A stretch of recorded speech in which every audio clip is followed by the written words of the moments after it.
रामायण से जुड़े 7 रहस्य जिनसे दुनिया अभी भी अनजान है। रामायण का हिंदू धर्म में एक विशिष्ट स्थान है। मनुष्य जाति के जीवन और उनके कर्मों का विशेष प्रकार से रामायण में विवरण दिया गया है। इसमें भगवान राम और देवी सीता के जन्म एवं जीवन यात्रा का वर्णन है। हम में से अधिकांश लोगों को रामायण की कहानी पता है, लेकिन इस महाकाव्य से जुड़े कुछ ऐसे भी रहस्य हैं जिनके बारे में लोगों को जानकारी नहीं है। आज हम आपके सामने रामायण से जुड़े ऐसे ही 7 रहस्यों को उजागर कर रहे हैं। आखिर क्यों राम ने लक्ष्मण को मृत्युदंड दिया?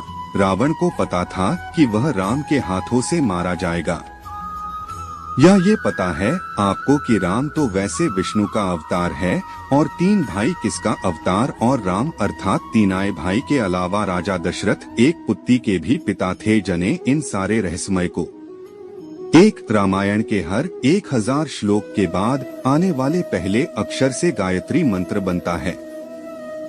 गायत्री मंत्र में 24 अक्षर होते हैं और वाल्मीकि रामायण में 24,000 श्लोक है। रामायण के हर 1000 श्लोक के बाद आने वाले पहले अक्षर से गायत्री मंत्र बनता है। यह मंत्र इस पवित्र महाकाव्य का सार है। गायत्री मंत्र को सर्वप्रथम ऋग्वेद में उल्लिखित किया गया है। 2 राम और उनके भाइयों के अलावा राजा दशरथ एक पुत्री के भी पिता थे।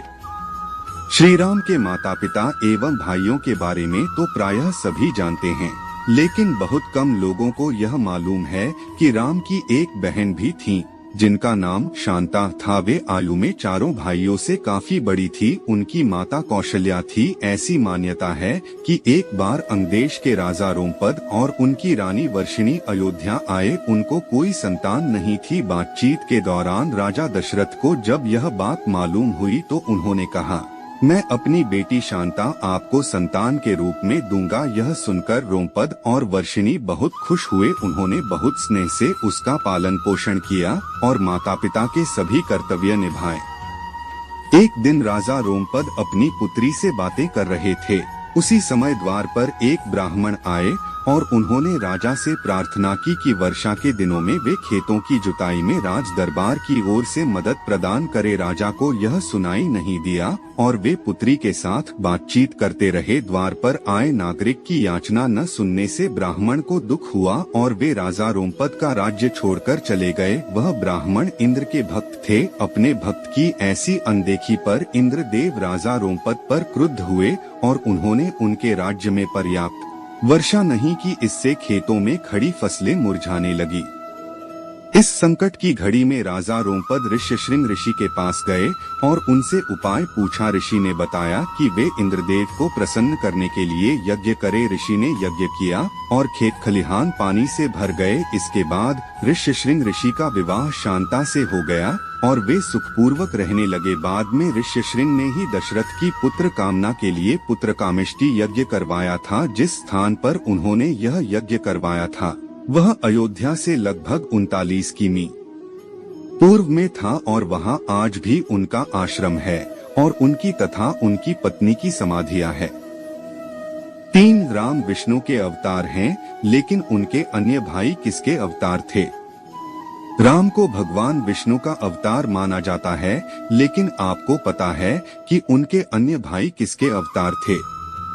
लक्ष्मण को शेषनाग का अवतार माना जाता है, जो क्षीर सागर में भगवान विष्णु का आसन है, जबकि भरत और शत्रुघ्न को क्रमशः भगवान विष्णु द्वारा हाथों में धारण किए गए सुदर्शन चक्र और शंखशैल का अवतार माना जाता है। 4 सीता स्वयंवर में प्रयुक्त भगवान शिव के धनुष का नाम। हम में से अधिकांश लोगों को पता है कि राम का सीता से विवाह एक स्वयंवर के माध्यम से हुआ था। उस स्वयंवर के लिए भगवान शिव के धनुष का इस्तेमाल किया गया था, जिस पर सभी राजकुमारों को प्रत्यंचा चढ़ाना था। लेकिन बहुत कम लोगों को पता होगा कि भगवान शिव के उस धनुष का नाम पिनाक था। 5 आखिर क्यों राम ने लक्ष्मण को मृत्युदंड दिया? रामायण में वर्णित है कि श्री राम ने न चाहते हुए भी जान से प्यारे अपने छोटे भाई लक्ष्मण को मृत्युदंड दिया था। आखिर क्यों भगवान राम ने लक्ष्मण को मृत्युदंड दिया था?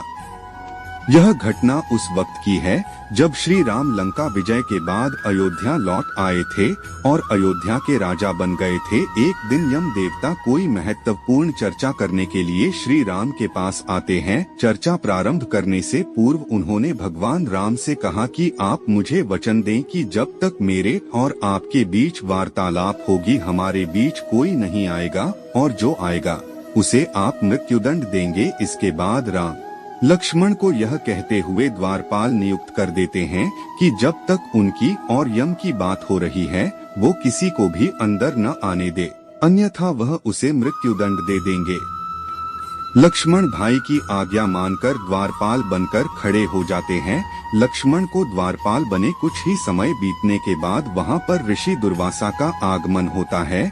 जब दुर्वासा ने लक्ष्मण से अपने आगमन के बारे में राम को जानकारी देने के लिए कहा तो लक्ष्मण ने विनम्रता के साथ मना कर दिया। इस पर दुर्वासा क्रोधित हो गए तथा उन्होंने संपूर्ण अयोध्या को श्राप देने की बात कही। लक्ष्मण ने शीघ्र ही यह निश्चय कर लिया कि उनको स्वयं का बलिदान देना होगा ताकि वो नगरवासियों को ऋषि के श्राप से बचा सकें, और उन्होंने भीतर जाकर ऋषि दुर्वासा के आगमन की सूचना दी।